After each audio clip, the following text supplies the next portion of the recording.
집콕의 옛성현 말씀. 오늘은 봉우 권태훈 선생님의 소아와 대아에 대한 말씀을 함께 경청해 보겠습니다.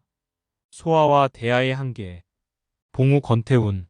세상 사람들은 걸핏하면 소아니, 대아니 하는 말들을 잘한다. 그러나 나는 이 한계를 잘 알 수가 없다.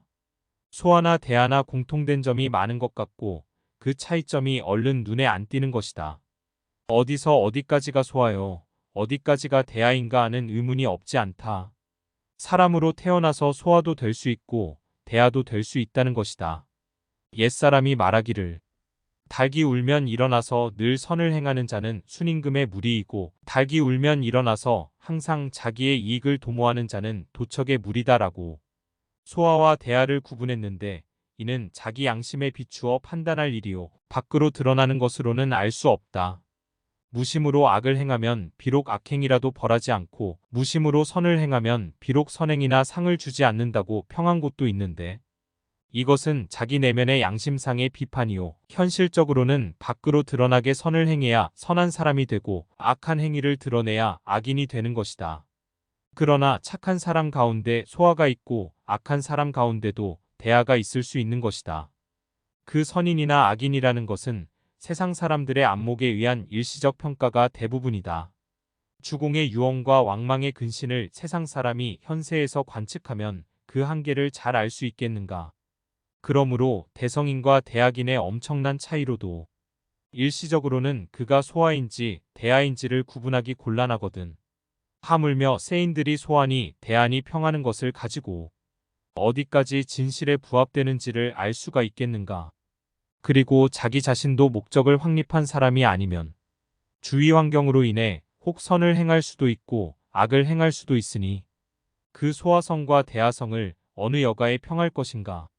예를 들어 말리기를 두 사람이 같이 가는데 한 사람은 소아를 위해서 목적지에 가고 다른 한 사람은 같은 목적지를 가되 대아를 위해서 가는 것이라면 만리 동행 중에야 그 동행인의 목적이 다른 줄 누가 알 수 있겠는가.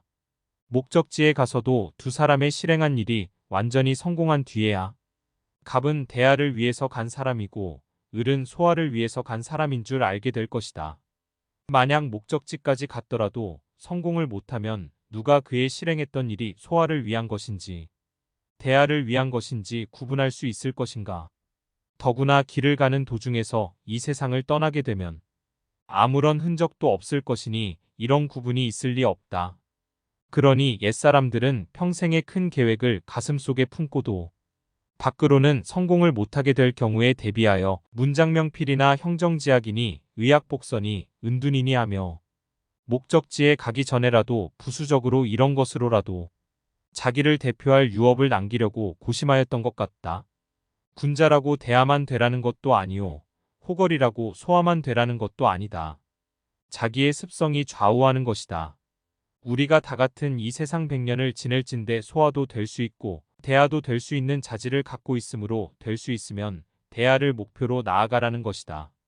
대아와 소아의 한계가 아주 분명해서 보통 사람은 절대로 대아라는 선을 넘지 못한다 해도 무슨 짓을 해서든지 넘어보고자 할 것인데 그 한계가 아주 모호하므로 마음만 먹으면 바로 먹고 실행만 올바르게 한다면 넘어갈 수 있는 것이다. 세상 사람들이 왜 소아에서 방황하며 대아를 망각하는지 알 수 없는 일이다. 소아와 대아의 한계는 이를 행하기 전에는 타인으로서는 알 수 없는 것이다. 어느 점으로 보면 대아인 소아도 있고 소아인 대아도 있다. 여기서 구분이 곤란하다는 말이다. 말로는 쉽게 구분을 하나 그 한계는 알기가 곤란해서 소아도 될 수 있고 대아도 될 수 있는 관계로 될 수 있으면 그 한계를 초월하여 대아로 가라고 권고하는 것이다.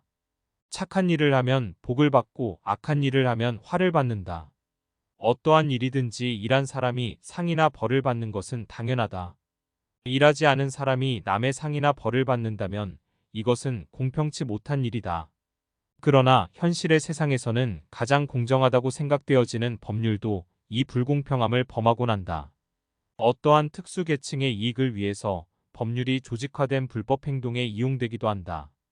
현 사회에서 밖으로 드러나는 증거 문제로 아무 죄 없는 말단에서 처벌을 받는 사례가 많은 것은 얼마나 불공평한 일인가.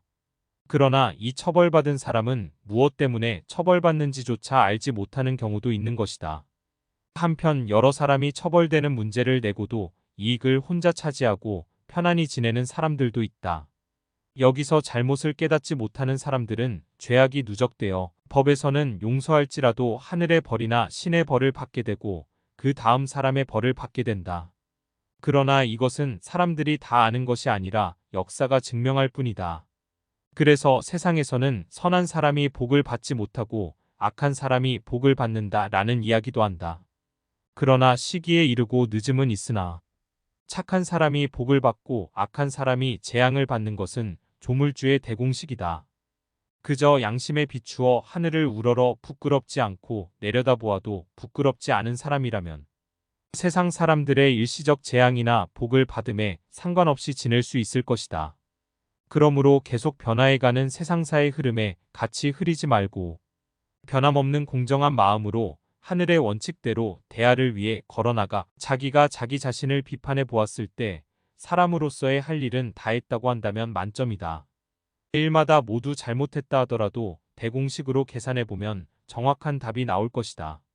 그러나 그 답으로 만족하지 말고 한 걸음 전진해서 이 세상에 있는 동안이나 또는 이 세상을 떠난 후에라도 영원히 잊지 못할 성과를 심으라는 것이다. 이것이 성용군자들이 뒤에 오는 사람들에게 선을 권하심이며 또한 각 종교에서 복선화음론을 제창함이라고 본다. 내가 이 글을 쓰게 된 것은 사람들이 일시적 현상을 보고 그것을 그 사람의 최종 답안으로 잘못하는 것을 시정하기 위해서이고 또 다른 이유는 나 자신도 비판해서 쉬지 않는 노력과 성의로 처음의 뜻을 이루려는 자경의 심정에서이다. 우주의 대공전은 휴식함이 없고 우리의 심신도 이 공전을 따라서 구르고 구른다. 이름을 향해 도는 변함이 없고 우리는 그 가운데 생로병사의 궤도를 걷는다. 이 우주는 멸함이 없고 우리의 인류도 그와 같을 것이다. 봉우 건태훈 선생께서는 당기 1900년 서울 제동에서 태어났다. 소설단의 실존 주인공으로 6세 때부터 정신수련을 시작했으며 19세 되던 해당대 도계의 거인 김일송 선생으로부터 우리 민족의 정신수련법을 전수받았다. 단 백두산족에게 고함, 천부경의 비밀과 백두산족 문화, 민족비전 정신수련법 등이 책들을 통해 우리 민족 고유의 사상과 뿌리, 정신수련법을 알리고 가르쳐왔으며 민족의 뿌리찾기와 후황양성에 힘쓰다가 1994년 95세를 일기로 환원하셨다.